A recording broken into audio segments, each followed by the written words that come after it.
Online gaming के craze में एक बड़ा स्कैम चल रहा है मनी लॉन्ड्रिंग का।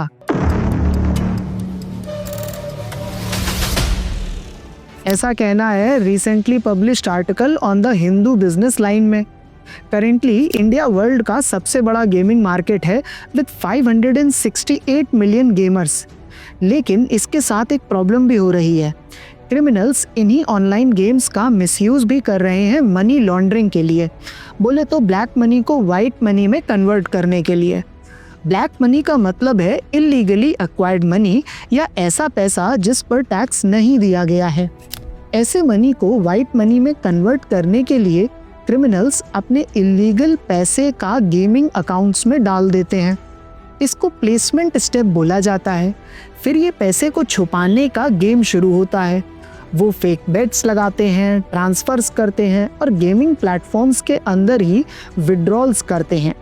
इतना मिक्सअप कर देते हैं कि कोई ट्रेस ही नहीं कर सकता है कि ये पैसे कहाँ से आए।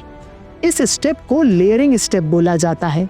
लास्ट में ये साफ पैसे निकाल लेते हैं, जैसे विनिंग्स के रूप में या फिर लग्जरी एसेट्स, स्टॉक मार्केट्स या लीगल बिजनेस में डाल देते हैं। अब ये पैसे बिल्कुल लीगल लगते हैं और ये लास्ट स्टेप होता है इंटीग्रेशन का। अब ये हमारे लिए इतनी बड़ी प्रॉब्लम क्यों बन रहा है, इसको भी समझते हैं। ये हमारी इंटरनल सिक्योरिटी और फाइनेंशियल सिस्टम्स के लिए एक बड़ा थ्रेट है, मेनली 3 रीजंस की वजह से। फर्स्टली, गेमिंग ऐप से हैकर्स आपके बैंक अकाउंट तक पहुंच सकते हैं मैलवेयर या ट्रोजन्स के थ्रू। इंडिया में साइबर सिक्योरिटी अभी वीक है, तो ये बड़ा रिस्क है। सेकेंडली, ये प्लेटफॉर्म्स टेररिस्ट के लिए भी एक सीक्रेट चैनल बन सकते हैं पैसे ट्रांसफ़र करने या कम्युनिकेशन करने के लिए। ये नेशनल सिक्योरिटी के लिए भी बड़ा थ्रेट है। थर्डली, रिसेंटली हुए महादेव ऐप स्कैम में 6000 करोड़ का फ्रॉड हुआ था और 5N स्कैम में 400 करोड़ का। ये इलीगल ऐप्स टैक्सेस चुराते हैं और पैसे बाहर भेज देते हैं, जिससे इंडिया की इकोनॉमी सफ़र करती है। इसलिए इंडियन गवर्नमेंट अब ऑनलाइन गेमिंग को prevention of money laundering act के अंदर लाने का प्लान कर रही है, ताकि ऐसे क्राइम्स को रोका जा सके।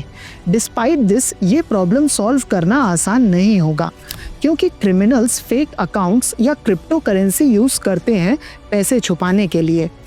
ऐसी ऐप्स भी फॉरेन रजिस्टर्ड होती हैं, जैसे 1xBet, जो बार बार वेब एड्रेस चेंज करते हैं, तो उन्हें पकड़ना मुश्किल होता है। Moreover, her minute thousands of transaction होते हैं। सस्पिशियस एक्टिविटी को स्पॉट करना टफ हो जाता है। आगे आने वाले कुछ टाइम में हमें इस टॉपिक से रिलेटेड और भी इम्पोर्टेंट इन्फॉर्मेशन मिलेगी, और ये हमारे GS पेपर 3 इंटरनल सिक्योरिटी का एक इम्पॉर्टेंट टॉपिक होगा। जाते जाते आपके लिए एक क्वेश्चन, इंडिया में बेटिंग और गैम्बलिंग 7th शेड्यूल के कौन सी लिस्ट में आता है? यूनियन लिस्ट, स्टेट लिस्ट या कॉन्करेंट लिस्ट? आप अपने आंसर कमेंट सेक्शन में दे सकते हैं। Thank you.